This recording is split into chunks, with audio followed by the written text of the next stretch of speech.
Halo para pejuang beasiswa LPDP yang luar biasa. Assalamualaikum warahmatullahi wabarakatuh. Selamat datang kembali di channel Learn Anything and Anywhere. Hari ini kita bakal gaspol bareng 16 soal ya. 16 soal, 23 ini total. Di video yang pertama ini 16 soal penalaran verbal yang paling sering keluar di tes resmi LPDP TBS akan kita bahas, yang terdiri dari sinonim, antonim, analogi kata, sampai dengan pemahaman bacaan. Semuanya kita bedah satu persatu dengan pembahasan yang super jelas, mudah dipahami, dan langsung bisa kita praktikkan. Kalau kamu suka konten seperti ini, tolong dong like and subscribe, biar kita makin semangat bikin part selanjutnya. Ada tips strategi ya untuk mengerjakan soal sinonim. Cari makna inti dari kata, bukan hanya kemiripan bunyi atau bentuk. Mari kita masuk ke contoh soal. Yang pertama, soalnya adalah sinonim kata dari abstrak adalah, silakan dijawab. Jawabannya adalah B, C ya, teoritis. Mari kita bahas. Teman-teman, kata abstrak itu artinya sesuatu yang tidak berwujud, bersifat konseptual, atau tidak dipaham atau sulit dipahami secara konkret. Nah, sinonim yang paling pas adalah teoritis, yaitu sesuatu yang masih berupa pemikiran atau belum diterapkan secara praktis.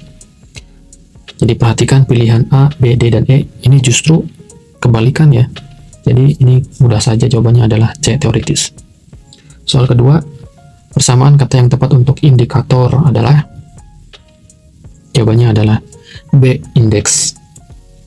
Indikator itu artinya petunjuk atau tanda.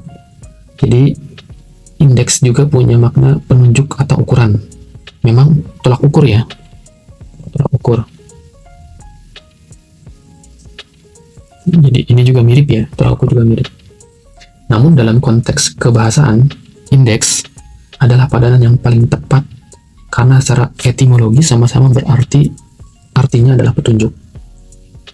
Nah, dalam hal sinonim ini tipsnya adalah tidak harus 100% sama, yang penting maknanya paling mendekati. Nomor 3, resolusi memiliki arti yang sama dengan sinonimnya. Jawabannya adalah B, tekad. Resolusi itu dalam konteks umum adalah tekad bulat atau keputusan kuat yang diambil untuk mencapai tujuan. Jadi sinonim yang paling tepat adalah tekad. Meskipun keputusan E itu juga dekat artinya dengan resolusi, punya konotasi lebih kuat, tetapi komitmen dan keteguhan hati, jadi pilihan yang paling pas adalah B, yaitu tekad. Nomor 4 ya, padanan kata yang paling tepat untuk kontradiksi adalah, jawabannya adalah B, pertentangan. Ini jelas ya, kontradiksi artinya sesuatu yang bertentangan atau pernyataan atau keadaan yang berlawanan.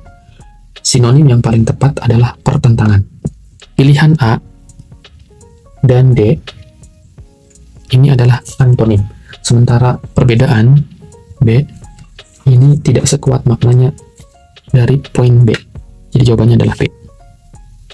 Nomor 5, kata absurd memiliki makna yang sama dengan, jawabannya adalah B, mustahil. Absurd ini artinya sesuatu yang sangat tidak masuk akal, mustahil atau bertentangan dengan logika. Nah, sinonim yang paling tepat adalah mustahil. Memang kata lucu sering dikaitkan dengan absurditas, tapi makna utamanya adalah ketidakmasukakalan ya, tidak masuk akalan. Jadi bukan unsur humor. Maka A, D, dan E ini untuk ini ya, ini jelas antonim. Ini bagian B ya, antonim. Nah, untuk antonim ini strategi utamanya, perhatikan ini identitas makna dasar kata, lalu cari lawan yang paling tepat dan langsung jawab. Nomor 6, soalnya adalah optimis. Berlawanan arti dengan, jawabannya adalah B, pesimis. Ini mudah ya. Optimis adalah sikap penuh harapan. Ini melihat dari sisi positif, lawannya jelas pesimis, yaitu ragu-ragu dan cenderung melihat sisi yang negatif. Mudah bukan? Sekarang nomor 7, lawan kata dari ekspansi. adalah, jawabannya ekspansi adalah penyusutan. B. Ekspansi itu artinya perluasan atau pertambahan ya. Tambahan kawasan, sebuah kawasan atau apapun itu. Jadi semakin luas. Jadi sudah jelas antonimnya adalah penyusutan. Penyusutan itu pengurangan ukuran ya. Pengecilan ya, pengecilan. Oh, di sini juga ada pengecilan ya, pengecilan. Coba kita bahas. Apa sih bedanya penyusutan dan pengecilan? Kalau pengecilan itu pengecilan pengurangan ya, pengurangan juga berlawanan, hampir sama dengan penyusutan. Tapi dalam hal ini penyusutan itu adalah antonim langsung yang paling umum digunakan ya untuk berkaitan dengan ekspansi.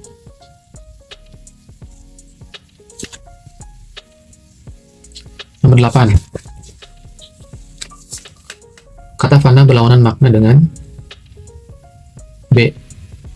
Ya, abadi ya. Fana artinya sementara, tidak kekal. Lawannya adalah abadi, yaitu kekal dan tidak berkesudahan. Tapi D juga artinya kekal, tapi abadi adalah padanan antonim yang paling tepat dan umum digunakan. Maka jawabannya adalah B. Sekarang bagian C tentang analogi kata, hubungan makna ya. Jadi di analogi kata, hubungan makna itu kita akan mempelajari soal seperti sebab akibat. Misalkan hujan kemudian mengakibatkan banjir. Ada fungsi ya, buku fungsinya membaca. Ada hierarki, dokter itu adanya rumah sakit. Kemudian sinonim, antonim juga bisa lagi. Nomor 9, soalnya adalah kucing meong sama dengan anjing titik-titik. Ini suara ya, jelas. Jadi jawabannya adalah A, menggonggong. Kalau kucing suaranya meong, maka anjing suaranya adalah menggonggong atau gonggong. Makanya lanjut. Buku membaca sama dengan pisau titik-titik. Jawabannya adalah memotong ya. Kalau ini hubungan benda dan fungsi dari utama benda itu. Buku digunakan untuk membaca, sedangkan pisau digunakan untuk memotong. Pilihan E juga mengiris bisa ya untuk pisau, tapi memotong itu lebih umum dan mencakup semua penggunaan. Nomor 11, mobil bensin sama dengan manusia titik-titik. Jawabannya adalah makanan A. Hubungannya ini adalah alat transportasi dengan sumber energi ya. Mobil alat transportasi membutuhkan sumber energi bensin. Sekarang manusia, nah sumber energinya apa? Yaitu makanan. Nomor 12, kepijit ya. Dokter rumah sakit sama dengan guru. Jawabannya adalah A, sekolah. Ini hubungan profesi dengan tempat kerja profesinya. Kalau dokter itu di rumah sakit, maka guru itu ada di sekolah. Pilihan D, kelas.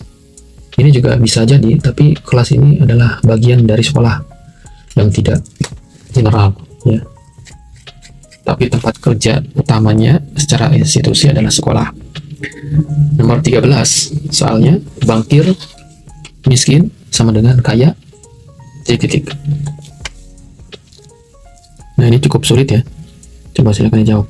Jawabannya adalah melarat. Kira-kira gimana nih? Pembahasannya adalah, nah ini soal ini sering bikin bingung. Coba kita perhatikan nih sama-sama ya.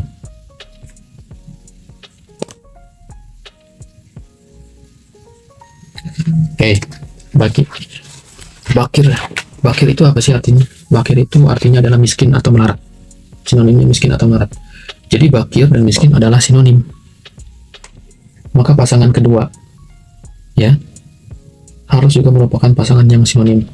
Kaya butuh sinonim ya. Pilihan yang paling mendekati sinonim kaya adalah berlimpah atau mewah. Tapi kenapa tidak dipilih? Tunggu dulu ya. Coba kita lihat dari sisi lain. Kadang soal analogi juga bisa memakai hubungan antonim antar pasangan.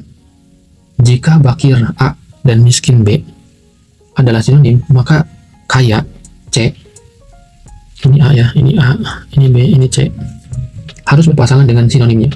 Karena tidak ada yang tepat, kita lihat opsi melarat adalah antonim dari kaya. Apakah ini berarti hubungannya berbeda? Nah, setelah dicek, diteliti, dikira-kira, dianalisis, sebenarnya soal ini menguji pemahaman bahwa bakir sama dengan miskin, sinonimil, dan lawan dari kaya adalah melarat.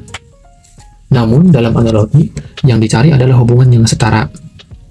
Karena bakir sama dengan miskin adalah hubungan sinonim, maka kaya harus dipasangkan dengan sinonimnya. Di sini tidak ada sinonim yang kaya dan yang tepat, tapi melarat adalah lawan kata dari kaya. Mungkin soal ini ingin menjebak bahwa bakir adalah sinonim dari miskin dan kaya adalah antonim dari melarat, sehingga pasangan kedua adalah antonim, tapi itu sebetulnya tidak konsisten ya. Nah, jadi pada soal seperti ini akhirnya kita coba lihat pola umum. Jawaban yang paling sering benar itu adalah melarat, karena melarat adalah lawan kata dari kaya, sementara bakir dan miskin adalah sinonim yang sama-sama memaknai tidak mampu. Jadi intinya dalam soal seperti ini tetap tenang dan coba cari hubungan yang paling logis. Sekarang masuk ke bagian D ya, pemahaman bacaan.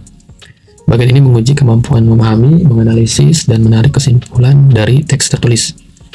Kalian bisa baca pertanyaannya dulu, bukan pernyataan secara utuh, ini tipsnya. Terus cari kata kuncinya. Dan perhatikan manajemen waktunya. Jangan sampai habis lebih dari 2 menit untuk mengerjakan satu soal. Soal yang pertama, apa dampak utama globalisasi dalam paragraf berikut? Dampak globalisasi terhadap budaya lokal sangat signifikan. Modernisasi seringkali mengkisi tradisi dan nilai-nilai lokal yang sudah ada sejak lama. Jawabannya adalah erosi budaya lokal. Ini mudah ya. Soal nomor 15, kesimpulan utama dari teks berikut adalah air adalah sumber daya yang penting bagi kehidupan. Namun jika tidak dikelola dengan baik, ketersediaan air bersih bisa terancam. Oleh karena itu diperlukan kesadaran kolektif untuk menjaga kelestarian sumber daya air. Jawabannya adalah air penting dan harus dikelola. Ini mudah ya teman-teman. Ini juga ada jawabannya, dan pembahasan silakan bisa dibaca. Kemudian soal terakhir, pertanyaannya paling tepat. Pertanyaannya adalah pertanyaan yang paling tepat berdasarkan paragraf berikut. Silakan dibaca ya soalnya, kemudian silakan dijawab.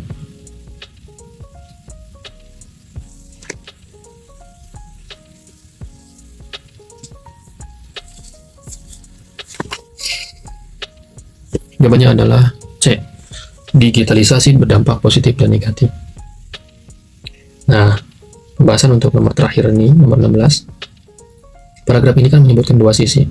Sisi positif, distribusi luas dan efisien, kemudian negatifnya tantangan hak kekayaan intelektual. Jadi jawaban C ini merangkum keduanya dengan tepat ya. Sedangkan pilihan A salah karena mengabaikan sisi negatif. Pilihan B ini bertentangan dengan tantangan yang disebut ya, bla bla bla. Sedangkan yang B bertentangan dengan kalimat terakhir. Yang E ini bertentangan dengan distribusi yang disebut lebih luas. Jadi itu adalah 16 soal penalaran verbal TBS LPDP part 1 yang termasuk paling sering muncul beserta pembahasan yang sudah kita bahas bersama-sama. Semoga sekarang teman-teman sudah bisa lebih percaya menghadapi soal-soal sinonim, antonim, analogi, dan pemahaman baca ya. Nanti masih ada part 2 yang membahas soal koreksi kalimat dan logika verbal atau silogisme. Jangan sampai ketinggalan. Kalau video ini bermanfaat, tolong like, subscribe, dan nyalakan lonceng notifikasinya sekarang juga. Tulis di komentar soal nomor berapa yang paling belum dipahami. Saya coba akan bantu jawabnya. Terima kasih sudah belajar bareng. Semangat terus perjuangan LPDP-nya. Kita ketemu lagi di part 2. Sampai jumpa. Bye-bye.